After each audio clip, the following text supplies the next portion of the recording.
How many minutes that I have? 5 to 10. 5 to 10, right. I'm Shamsul, the CEO of National Aerospace Industry Corporation Malaysia. Previously, NICO Malaysia is known as National Aerospace Industry Coordinating Office, a small office with 5 people in BT. So after 7 years of, not to say struggling, but taxiing, so we finally flew and take off 18 October 2022. And we started our operation in Madrid on the 1st April 2023. With regards to things related to biojet fuel, we call it biojet fuel previously, and also biosource material. We have already started this initiative back in 2011. 2011, when we launched the Aerospace Malaysia Innovation Center. When I say we, in this case, it's about the government agencies like MIC, Malaysian Industry Government for High Technology, NICO, as well as MITI, later on. And not to forget MBIC, because MBIC is one of the platform that we created as public-private partnership between Malaysian government, represented by MIC, EPU, together with, and also with the partnership of Airbus Group during that time, Rolls-Royce and CTRM. So one of the key elements that we highlighted during that time was how that we can establish the Sustainable Aviation Initiative in Malaysia. Somebody cannot see me, so I have to stand in the middle. Right. So in that case, the main activities that we conducted back in MBIC is to see what sort of feedstock is sustainable for us in the long run. So we have conducted quite a number of studies together with University Malaya, University Putra Malaysia, and I must introduce my team until now. My team until now, Dr. Liu from MBIC. Hi, how are you? The CEO of MBIC. Profang, how are you? UM and USI. So this is the main character behind what we have done for the last 10 years or so. Of course, there are quite a lot of challenges that we have faced, especially in educating the requirement to develop sustainable aviation fuel in Malaysia. During that time, it's only mine, MBIC, and then a few of our colleagues from a few ministries. We try, or we want to collaborate with Biotech Corporation during that time, but I think there are certain other focus by Biotech Corporation, now Bioeconomy. So we continue our discussion, our research projects, starting from MBIC until now, until RMK12. So now we can see that a lot of association as well as organization that has specific interest in sustainable aviation fuel. What we have done for the last few months, we conducted a program with BOEING for supply chain, and last 2 days we have a specific program to see what sort of future direction for sustainable aviation fuel. We have our subject matter expert from ex-Navy, US Navy, Next Gen, as well as from BOEING representative Asia Pacific. So both of them highlighted quite a lot of information that I must say that certain information I've never been highlighted before. So it's quite an exciting journey for Malaysia, and it is a good thing that you can see that quite a number of ministries and agencies are coming into this initiative. So as for NICO Malaysia, apart from supporting the research and technology activities being conducted by MBIC, under 12 Malaysia Plan, we have a specific research and technology project conducted or led by MBIC. We also look at the supply chain development, which means that from the economic point of view, from of course from MITI, of which NICO Malaysia is one of the agency, we would like to see how that we can further develop the supply chain, the real supply chain with regards to who are the companies, who are the subject matter experts, then can deliver, can produce the new goal, of the SAF they produce in Malaysia using multiple technology, and hopefully they can use our own technology for the future, for the global market. So this is something which is very important for us. We want to see the ROI of whatever that we have invested so far, particularly under the research and technology activities, and hopefully that it will not stop at the SAF alone, because in MITI we have the IESG framework, of which we would like to see how that we can also look at electric aircraft, hydrogen-based energy, and how that we can leverage on sustainable or renewable energy for aerospace manufacturing MRO. So this is the whole picture that NICO is looking at.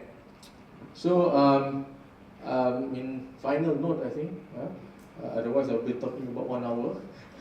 Right. So final note that we acknowledge the responsibility of many ministries, for instance, like the one who relates to aviation operational activities like MOT. So they are looking at specific interests with regards to how that we can assist the operational matters for the airlines and so on.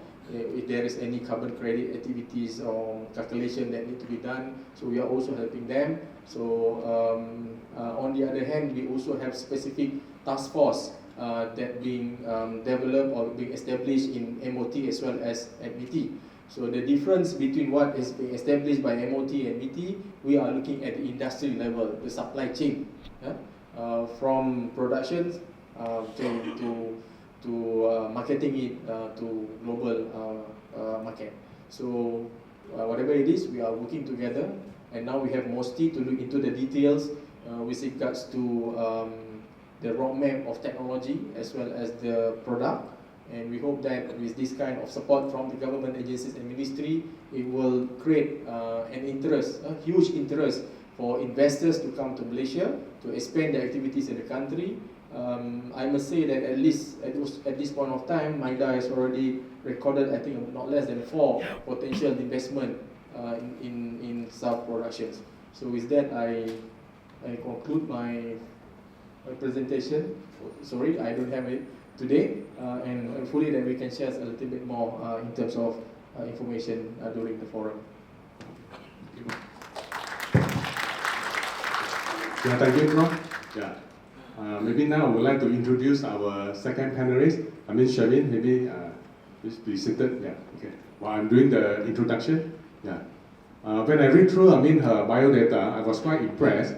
The reason is very simple. She totally changed her profession.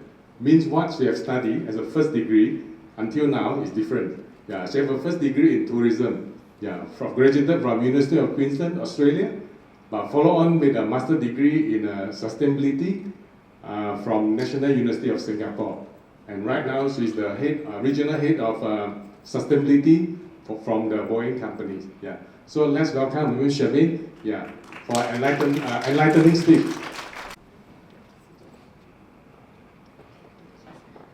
Hi, good afternoon everyone. A great pleasure to be here with you today, and I'll take you through our Boeing sustainability strategy. So as an aircraft manufacturer, how do we look at sustainability in totality? So we have five pillar strategy, which is a combination of in-sector strategy as well as out-of-sector sort of measures.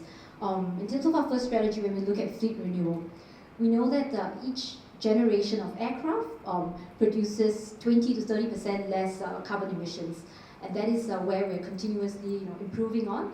It also brings about less noise. In terms of our second pillar, into operational efficiency, that's how we think about putting the brains into the aircraft.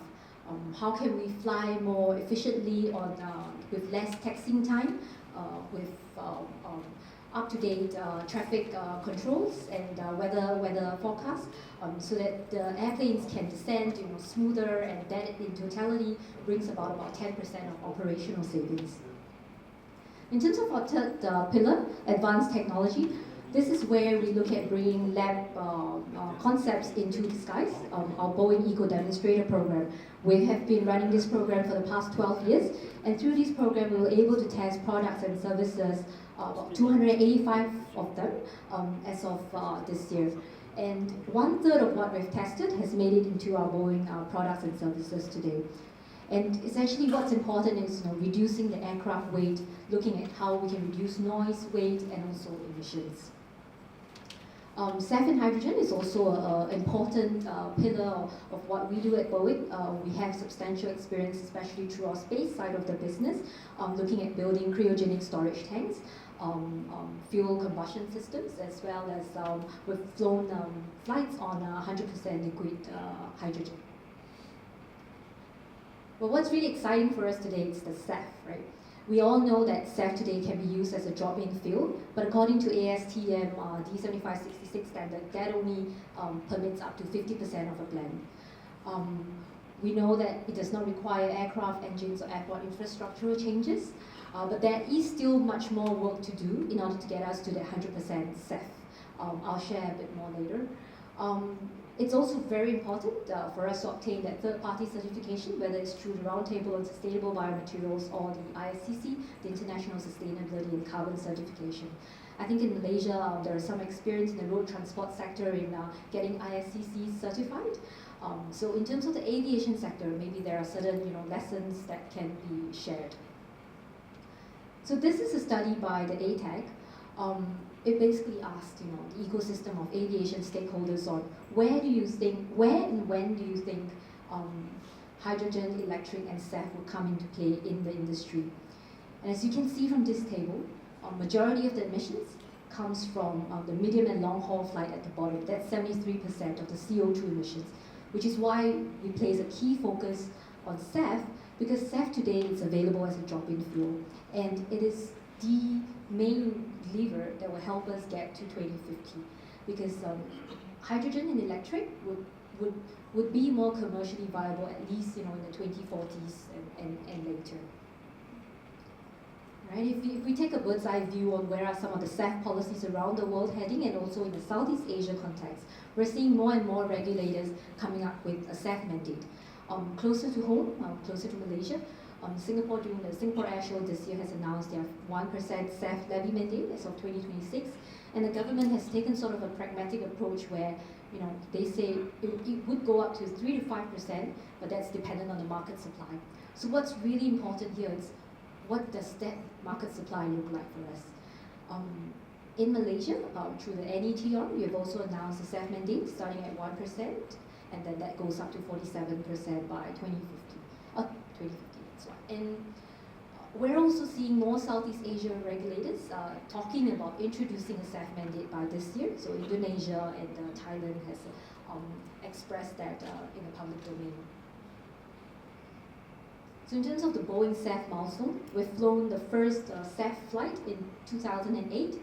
So that's more than 15 years ago. And we've also led the first, the HEFA pathway certification. So HEFA, which stands for hydroprocessed esters and fatty acids, that is the predominant SAF that is flown out in the market today. It's commercially viable, and that is what we've led towards the approval.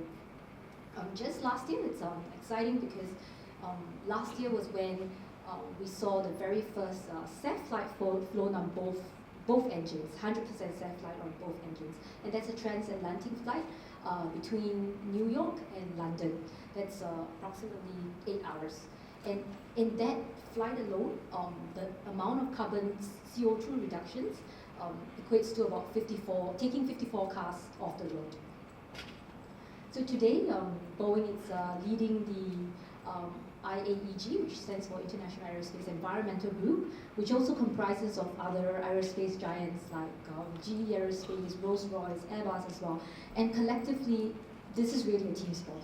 We are pushing forward towards how do we prepare the aviation ecosystem for 100% SAF future. Current ASTM only limits up to 50%, but to get to that 100%, there's still much more testing and work to be done. So we work with airlines, airport operators in order to get to that net zero journey. we think about how can we empower an ecosystem with a better understanding of what is the SAF landscape out there. And therefore, we've developed this SAF dashboard. It's available online. You can take a look at it, and it gives you a sense of where are some of the SAF announcements that has been made, what are some of the volumes. You can use the filter in terms of the field type, the year it's going to be operational, as well as the pathway that's being used. Another exciting development that we have published is the Cascade. So this is a data-driven approach to how we think of, I spoke about a few sustainability strategies, but how does it look like when we stack up these few strategies? How do these strategies come to play in order to get us to net zero? So I encourage you to visit cascade.boeing.com to play around these different parameters and explore how that could look like with different assumptions. We're all using open source data, and the assumptions are also made publicly known. This is a partnership that we have with MTI, NASA, IATA, as well as Cambridge, to sort of look over our shoulders to make sure that the modeling it's reviewed in the community and accepted. And finally, the first four sort of pillars are more focused on in-sector solutions, and the last pillar on carbon offsets and removal, that is an out-of-sector measure. So Boeing also looks at purchasing carbon offsets, but of course reducing first and offset coming secondary.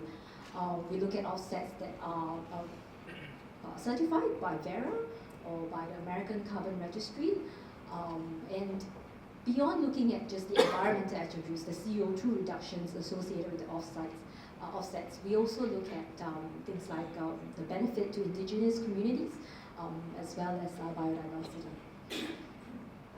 So constantly we want to look out on ways in which we can partner locally in order to scale SAF globally. Terima kasih.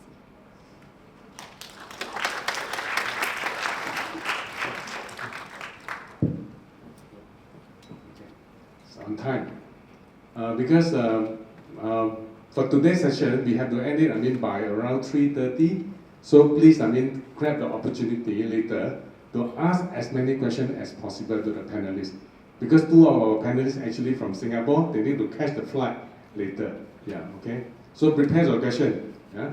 Okay, now I would like to introduce our third panelist from Petronas. I would like to invite Puan Nohayati binti Hashim to be on stage, while I'm doing the introduction. Puan Nohayati binti Hashim is currently the Senior General Manager of Technology Research at Petronas Group level. Okay. At the same time, she's the CEO of Petronas Research Center Berhad, and she's very hands-on on R&D related to SAF in Malaysia. Okay. She have engineering degrees, in chemical engineering from Case Western Reserve University from Ohio, USA. Then after that, she joined ExxonMobil before she joined Petronas. So let's welcome Puan Nohayati to deliver her enlightening speech. Thank you, Puan.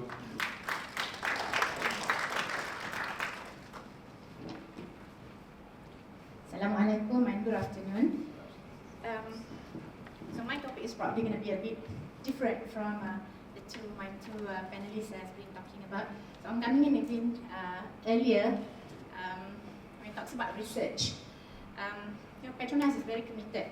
When we if some of you recall, I hope all of you remember that back in 2020, Petronas is actually the first company who made the declaration that we're going to be our net zero carbon emission by 2050. And then I think afterwards follow suit. And with this, with that declaration, in fact, if you were to listen to what the presidents, current presidents of President CEO of Petronas saying, that I don't know whether it's a foolhardy declaration or is it a smart thing to do. But regardless, since then we've actually developed, we mapped out our journey on how we're going to achieve that net zero carbon 2050. And since then also we have been putting together our action plans, the resources are in place, and also all the facilities are in place so that we are on track to achieve our aspiration. Still, A long way to go, a lot of challenges along the way, but we're confident that we'll be moving in the right direction. So one of the key strategy really to achieve net zero carbon is to help Petronas as well as our partners to decarbonize our business and also their business.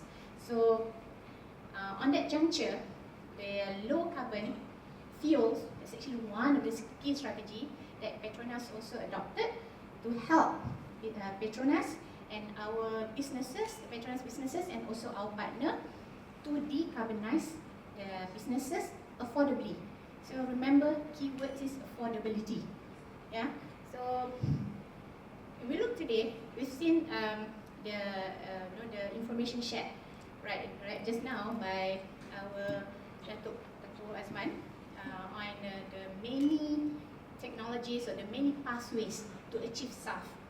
And if you were to look at all of them, even HEPA, which is the cheapest pathway to SAF, it's still very expensive. It is, if you were to compare to the conventional hydrocarbon, the conventional fossil jet fuels, it is 4 times more expensive than the conventional fossil fuels. Yeah. So with that, and that's where research comes in. And if you were to look at the whole value chain of SAF production, there are 2 things that really stands out in terms of the contributor to why SAF is so expensive. One, obviously, we've been talking about it, is actually the feedstock, right? And the feedstock here is not just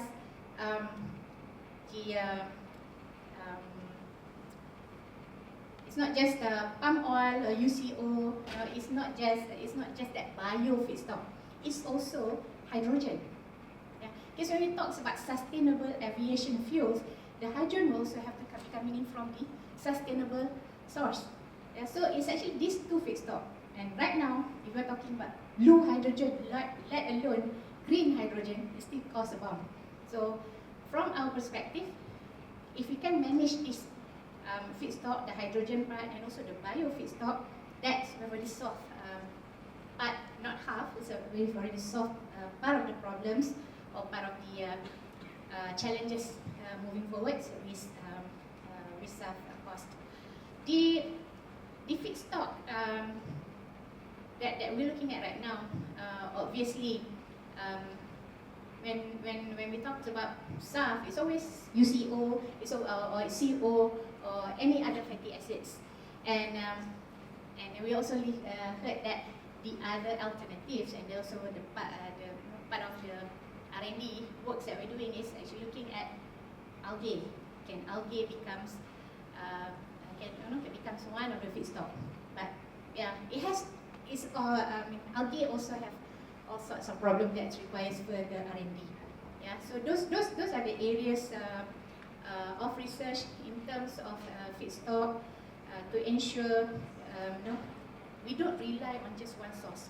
Because right now, when we equip feedstock to SAF, it's always UCO. So as of just now, when we were just discussing about feedstocks availability, Indonesia starts controlling their UCO export out to Malaysia, to the other region. So everybody, and in fact, a company, we have a company developing, putting together the biorefinery depending on China. But that would change, because once SAF becomes more and more affordable, then really the chase or for feedstock, and then it becomes really real. So what we want to do is, with the algae research, is also to reduce reliance on just UCO, to reduce reliance on just any fatty acids. Yeah, so that's where we're going in on the algae research. The other part, if we were to look at the value chain of the process, why SAF process is so expensive, is also the capex. Yeah, like I said, 4 times the capex to build the biorefinery is actually 4 times. That is, if we were to use HEPA, which is the least, the cheapest of the process that we've seen just now. Others are promising if we can crack codes on how to make them affordable. Yeah, we're talking about the Fisher Trope, the gasification Fisher Trope. If we can crack the code to make those cheaper, then that would change the whole landscape in how we approach the SAF technology. So, on our research today, everybody's focusing on the greenfield SAF refinery. But for Petronas or like any other energy company, we have existing refinery. So if we're going into biorefinery, we need to think about, can we revamp, can we rejuvenate, refurbish the existing fossil-based refinery to biorefinery? And that is one of the approach that we are looking at, so that we can at least have a cheaper, more affordable SAF facilities. And so those are some of the things that we're looking at, rather than just going in, jump headlong into the implementation, into the production of SAF. These are the kind of things that we need to be really looking at. Early this month, Shell, if you know, Shell is currently building 820,000 ton per annum of SAF facilities in Rotterdam.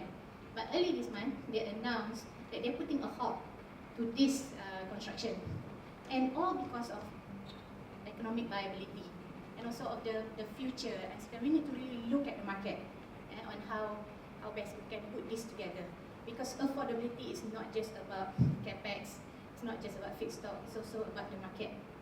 Yeah, like I said, as of today, SAF price is already more expensive than the normal fossil fuel. So if we can sell it, what would be the margin? What would be the affordability also of the customer? So those are the kind of thing, the research that we are also doing. So taking into all of this, there are the challenges we in Petronas are experiencing in our research work. One is, yes, you do have the technology. Yeah, there are technology that's available, but then again, like I said, we're still looking for the right tools to crack the code to make this technology affordable. And one of the setbacks, when we talk about research, is in general gestation periods for research. It's very long. Yeah? If we need to have the SAF ready, productions ready, available today, then the research needs to start way back, maybe 10, 15 years back. Then you can have the answer. So that just give you perspective on how long that gestation period is required to really give the comfort to all the producers that yes, this is what I'm going to do, I'm ready. So those are the kind of obviously those are the kind of challenge that we've met, because we just started. Yeah, we've just started as early as the idea of SAF starts coming in 2015. Yeah, and then from then we put in the research effort. So there's still a lot more to be done, a lot more technology that needs to be matured before we can really come in and say yes, this is good to go. And also on that, when we talk about research, there's this thing that we call scaling up. Scaling up is, if I can just give an example, you used to cook tom yum for your family of 6, 7, yeah. But if you own a restaurant and you need to cook for like 1,000 people, okay, it's not just a linear proportion, yeah. Yeah, so you cannot just simply do that. So scaling up requires expertise, requires optimization in the engineering side. Obviously, science works. Whenever we start research, that's the first thing that we need to confirm, science. And science works. Can engineering keep up? Because especially when we talk about capex, the high capex associated with SAF productions. So one of the things that we see, one of the area is engineering optimization, process efficiency. So those are the kind of thing that we, even at Petronas, are also experiencing. Try also to find the right solution. And last, cost capability. When we talk about new thing, talk about new technology, capability is important. And in Petronas, even we don't have it all. So we are the energy company, and our focus has always been on fossil fuel. meet that. So now when we have this new technology, it's the capability that we really need to reshape our talent. So reskill some of our talent so that we can shift from the conventional to the new technology. And but to expedite the research, but research cannot wait for you to be reskilled. Yeah. So with that, we have actually been collaboration is really key.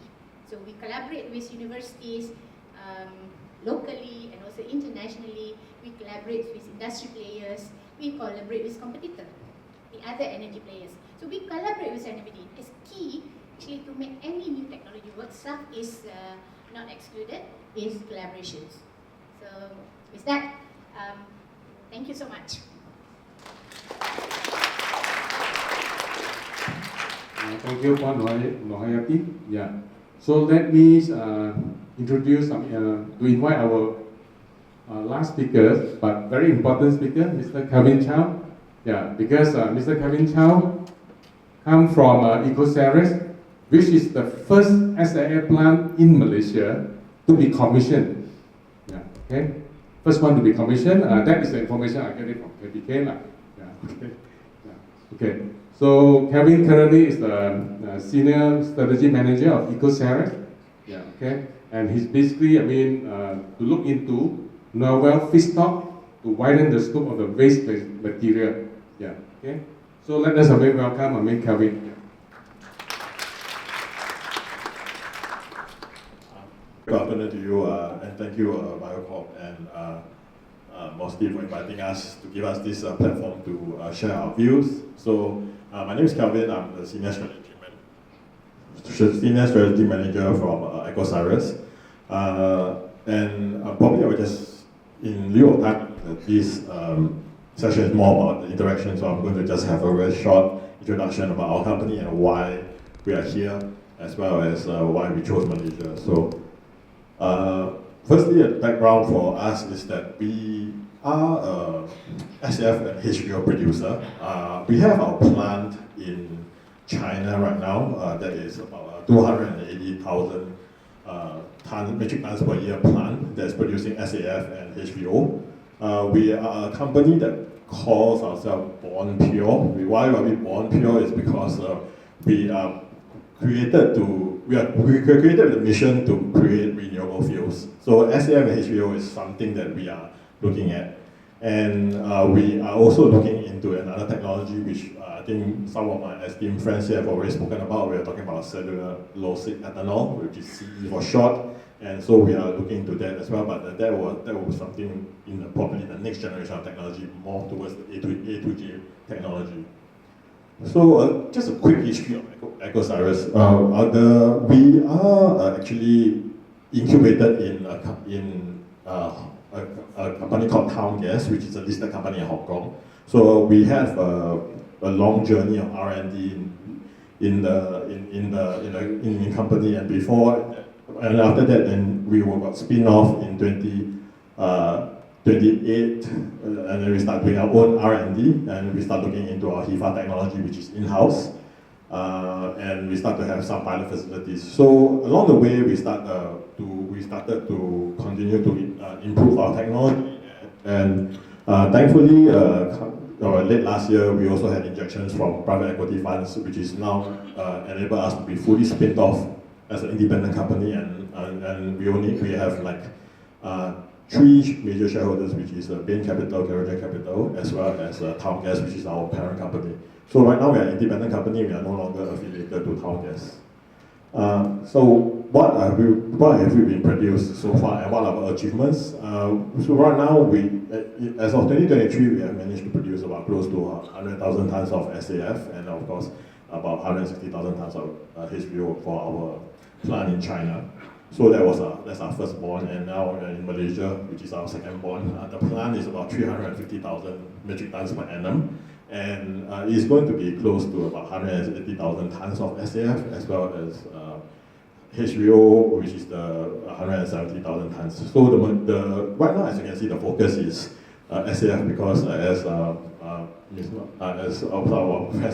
SAF margins are greater, which is why now we are chasing SAF. But there's no fixed volume right at the moment, because the plant is still coming on, and we are looking to commission by 2025, which is Q3, and that is the timeline. And what I'm very happy to say, we are still on progress, and we are in time to be one of the first SAF producers that is made in Malaysia, and we are very proud to say that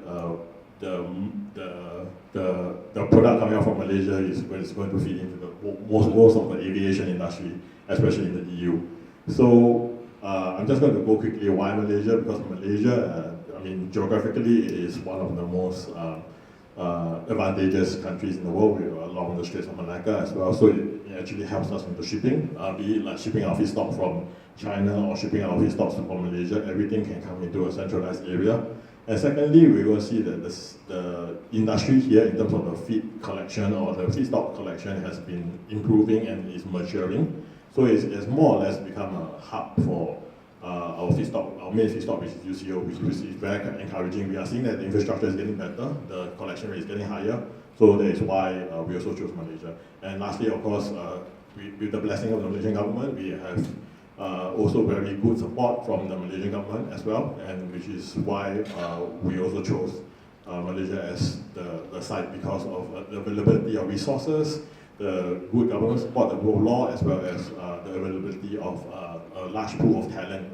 As you can see, that there are a lot of engineering students around, and that's where I think our plant needs.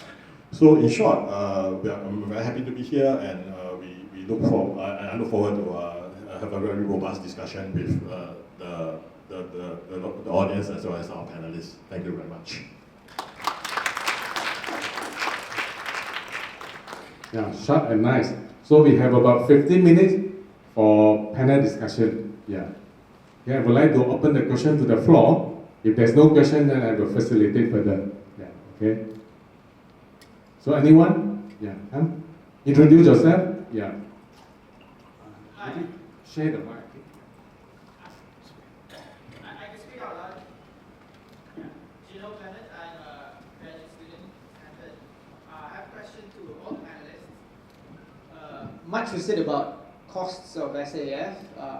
Two components that I picked up. One is the feedstock, the other one is the capex. Which one is bigger between the two? Which one is the tougher nut to crack? Could you tell us a bit more about that?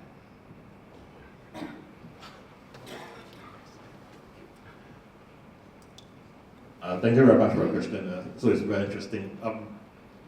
Capex is definitely the easier portion of the equation right now, because as you can see, there's a lot of interest in SAF going forward. So it's quite easy to go to the market to start raising funds if you have a proven technology or you have already a commercialized proven technology.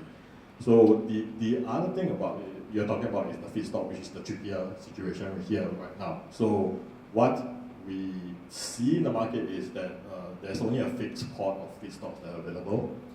There are a lot of players that's coming out. So that is going to be a trickier part, and as you can see, it's a free market. Everybody's bidding up the prices. So that will also mean to us that our bottom line is going to increase, and that is going to be a problem in the future if the demand for SAFs continues to grow at an exponential rate because of the various mandates that some of my colleagues mentioned here earlier. So that is one problem. But the thing is, there's always a saying, right? If the problem can be solved with money, it's not a problem. But the problem right now is the availability of the feedstock. Whether the feedstock is coming from a very traceable system, or is something that is of a more dubious background, that is something that the industry will be looking at, and which is why the availability of feedstock is a problem, which ultimately I think that will be the main crux, and it will drive up what you meant earlier, the capex, or which one is the tougher nut to crack. Thank you. Any more questions? Yeah. Otherwise, I will facilitate the question from other speakers. Yeah. I have a question from Sharmaine. Maybe you can elaborate further from the supply and demand perspective of the SAF industry. Yeah, because we know the demand is very big. I think as you mentioned just now in the earlier conversation, 100x. Yeah. But I'm worrying, on the feedstock availability, which has been addressed by Kelvin as well. I would like to you to share your professional view. Thank you. Thank you for the question, Dr. So in terms of the demand and supply, maybe I'll cover from a Malaysian point of view. Demand first. Malaysia Aviation Group has set a 10% SAF target as of 2030, and that's actually higher than the Association of Asia Pacific Airlines. So under the AAPA, there are 14 airlines, and majority of them have set their SAF target at 5%. That's right, yes. And in terms of what Malaysian Aviation Group has also done is that they have flown 18 SAF test flights as of today. So MAG including their sibling companies. Whereas most of the other sort of AAPA airlines have gone on their first test flight. For example, Vietnam has only just done it this year, their first test flight. So I think there's a very clear demand signal here in Malaysia, and there is a level of certainty that there is a demand for local uplift of SAF. In terms of the supply out there in region, we know that Singapore is the only place in Southeast Asia with a SAF production plant, though it's the largest one to date, production capacity of 100 million tons per year. But that in itself is not enough. We need to grow by 100x within the next couple of years to 2030. How do we scale up that supply? I think we've heard a lot of dialogue around the importance of using palm oil.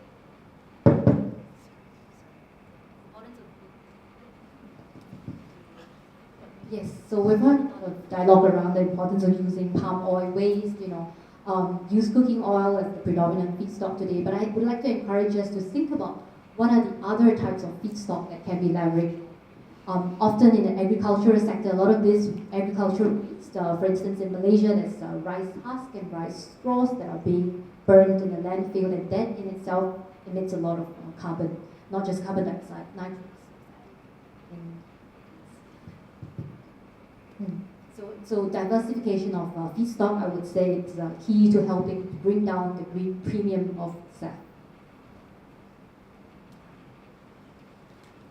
I do agree with Sharmaine because as per the figure presented by Dato Azman just now in the National Biomass Action Plan, if you study the plan, you will notice the market has been talking about empty fruit branches, EFB.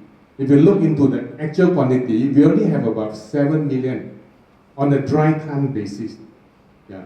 And what we have more actually is the oil palm trunk, of which we have about 10 million. Yeah. It is available. It's not commercialized yet, but if you talk about EFB, it's highly commercialized.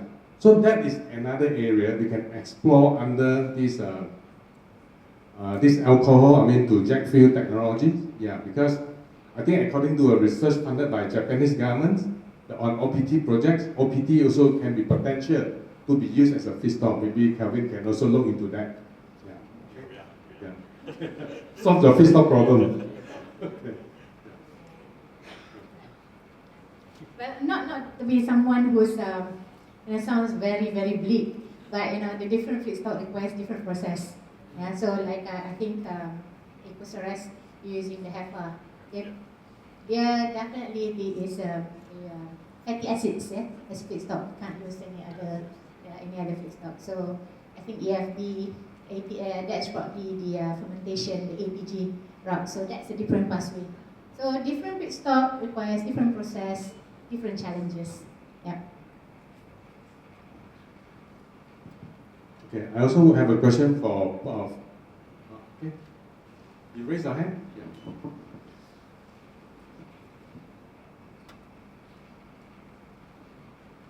Two more. Yeah.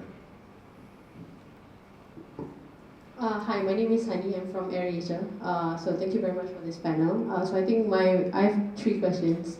My first question is to Datuk Leong. So you mentioned just now regarding the feedstock, right, in Malaysia.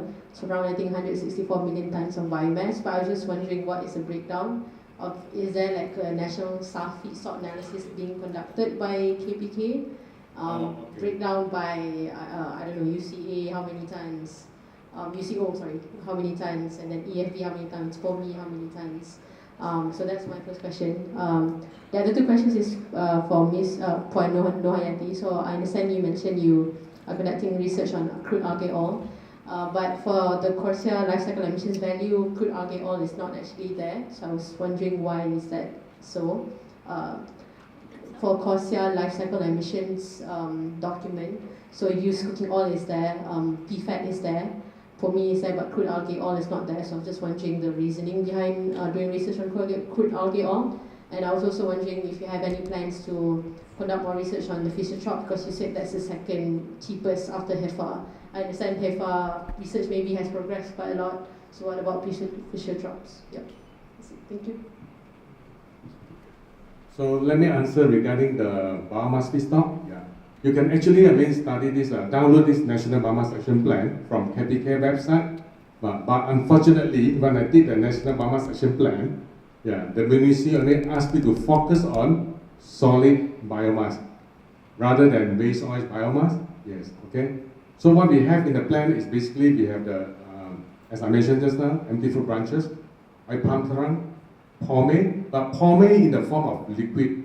We are not talking about in the form of waste oil. But I can share with you one of the unpublished data, which I share as a knowledge gift to everyone. It's the unpublished data. Yeah, okay. So last year, we actually exported 500,000 pomade oil to the EU, and of which the price is actually 10% higher than our CPO. 10% higher. Yeah, okay. And similarly, last year, we exported 900,000 UCO. Yeah, okay. We exported to Singapore. We exported to the EU. Yeah. At the same time, we imported 200,000 UCO from overseas. So if you campur tolak, then net we have about 700,000 UCO. Yeah. Okay. So we can use the export figure to estimate what is the availability. For the base oil, and of course we have last potential from the oil palm biomass, the solid biomass, but they will be under different technology pathway. It's not suitable to use HEFA, but we have to use Fischer-Tropsch. I would like to have a special appeal to Dato Azman. Yeah. Kalau MOSTI boleh bagi special grant to look into Fischer-Tropsch technology to trade municipal solid waste. Yeah, because that is the particular cluster. We have plenty of feedstock. Yeah, if we can transform this, that will be a new game changer for the country. Yeah, if you just talk about waste oil, I think it's quite limited in terms of feedstock. I think Kelvin or Sharmaine may know the answer better because they also have the similar figures in their mind.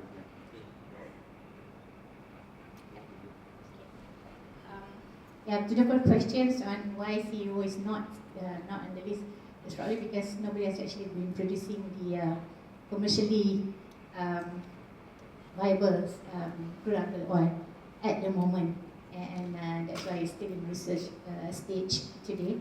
But it has the same characteristic. It's still HNC. So actually, if you look at the CAO, it's actually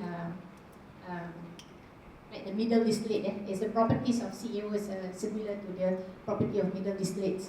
So, like I said, the only thing that probably why it's not on the list is because of the commerciality. Nobody had been able to produce it to date, until today. To the other questions, why we're focusing more on HEFA. Actually, we do research also on gasification using Fischer-Tropsch. We have to look at all these processes, whether it's HEFA, whether it's Fischer-Tropsch. These are available technology. The technology is out there, and that's why you see people started to build their biorefinery. So what we are looking for is not a new processes, but we're focusing on catalyst design. The catalyst that can give better yields, catalyst that can take any kind of fatty acids without having to go through a very rigorous pretreatment. So that is the focus of the design. It's not a new technology really. HEFA has been there, Fischer-Tropsch for example. So, and that's what we're focusing on, for both actually. Just looking at the catalyst that can give the better yields. And again, like I said, for Petronas, we have our refinery today. So we're going to go into biorefinery, and this is actually based on HEFA process. So it's easier and cheaper that way. To go from to just repurpose or revamp our refinery so that it can be maybe co-processing or turn 100% biorefinery. So those are kind of options that we are giving our business. So due to the time constraint, okay, I will have the last question for all the panelists. Yeah, okay. What is your wish list? I mean, this is for the panelists. Yeah. For this, SAF industry. Yeah, of course, different stakeholders would have different, wish list. Let's start with Prof. Right, as mentioned earlier, I've been in these activities for more than 11 years. So I want it to be, transformed SAF to FAS. I want it fast. So which means that we may need to really look into certain topics with regard to, let's say, feedstocks. Possibly KPK as well as MOSTI can do some kind of initiative to really select a few most sustainable feedstock for Malaysia. We can debate about feedstocks available in the country for years, but business cannot wait. As far as we are concerned, we want to produce the oil, we want to sell the oil. I mean the SAF, not only for Malaysia but also for the region. And the most important thing is that we want whatever available from Malaysia can become a high value, high growth products and activities. So that's something which is very critical. This is our aim under the new industrial master plan. We just cannot produce, have our feedstock without the value added on that product. I believe that Indonesia will also soon so-called have some kind of restriction for any feedstock available in their country. They need to have certain value that they have transformed from feedstock to possibly a product prior to become a feedstock or a source for SAF in the long run. I'll build on Prof. Shamsu's list. I think feedstock diversification truly is key here. Another point to really think about is the carbon intensity, because not all feedstocks and pathways are created equal. So as we look more long term, using current oil and gas plants, it's great with pro-processing. It shortens every time it shortens the production. I mean the building up of the plant, but if we look more long term into, we'll start to see more airlines looking at the carbon intensity score of the SAF that they're purchasing. So that's one important area to watch. It's from a policymaker point of view.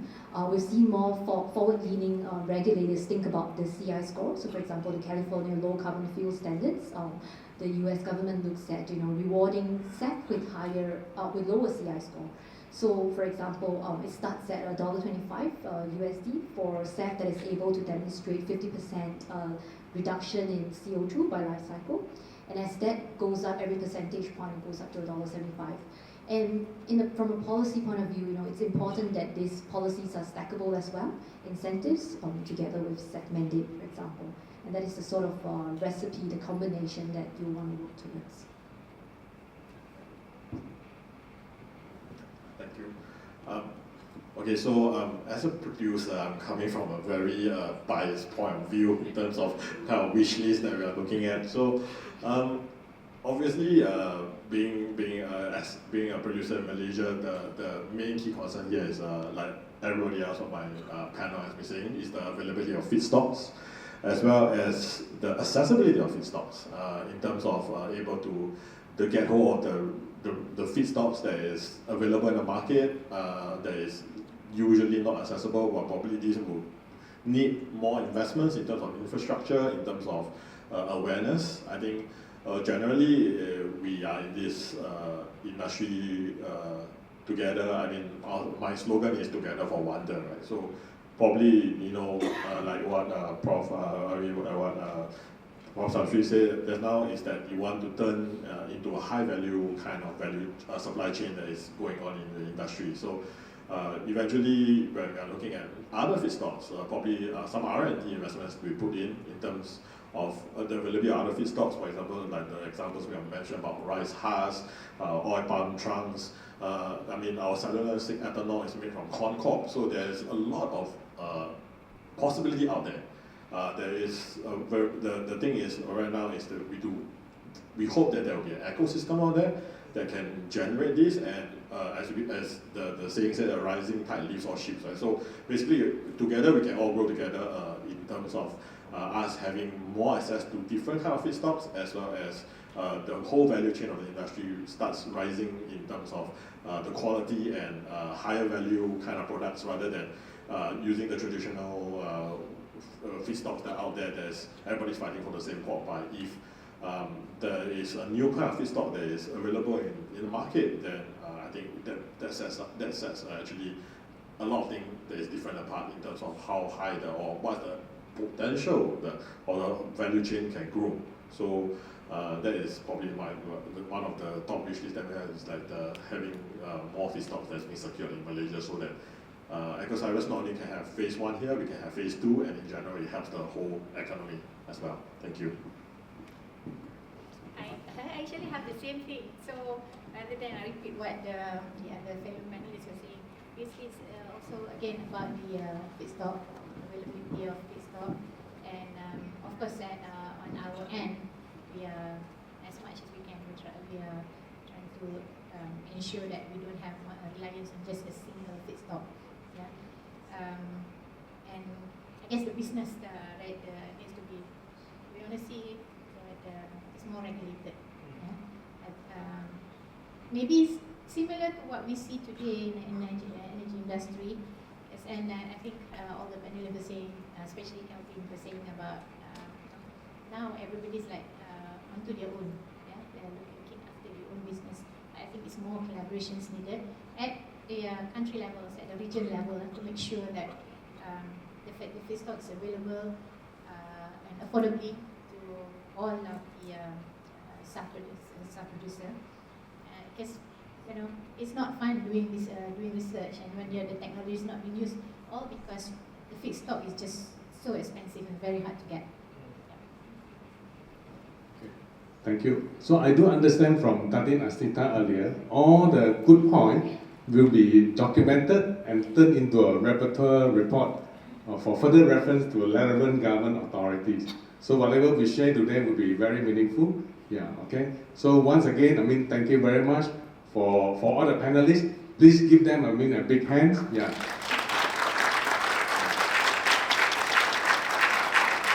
Okay. So hopefully we will meet again. We wait for the next SAF forum hosted by MOSTI and also Bioeconomy talk. Yeah, thank you. Yeah. A big thank you to our distinguished panel speakers and our esteemed moderator for such an enlightening discussion.